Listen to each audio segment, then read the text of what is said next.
இதுவரையில் இந்தியாவில் சுமார் 1000க்கும் மேற்பட்டோர் கோவிட் வைரஸால் பாதிக்கப்பட்டுள்ளது கண்டுபிடிக்கப்பட்டுள்ளது.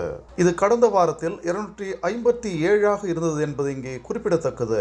தொடர்ந்து இதனுடைய பரவும் வேகம் அதிகரித்துள்ளது. சென்ற வாரத்தில் 7 மரணங்கள் பதிவு செய்யப்பட்ட நிலையில் மேலும் 752 பேர் பாதிக்கப்பட்டுள்ளதாகவும் மத்திய அரசு பதிவு செய்துள்ளது.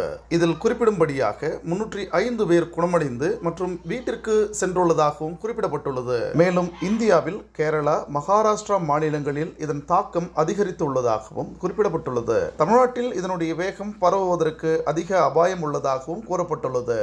இந்திய மற்றும் தமிழ்நாடு சுகாதாரத்துறை குறிப்பிடும் பொழுது NB181 மற்றும் LF7 வகை கொரோனா வைரஸினுடைய மியூட்டன்ட் கண்டுபிடிக்கப்பட்டுள்ளது என்கிறார்கள். தடுப்பூசி போட்டுக்கொள்ளாதவர்களால் மட்டுமே இந்த பாதிப்பு அதிகரிக்கக்கூடும் என்றும் உணரப்படுகிறது. இருப்பினும் கவலை வேண்டாம். அரசு மருத்துவமனைக்கு சென்று பரிசோதனை மேற்கொண்டு சிகிச்சை பெறும்படி அறிவுறுத்தப்படுகிறது.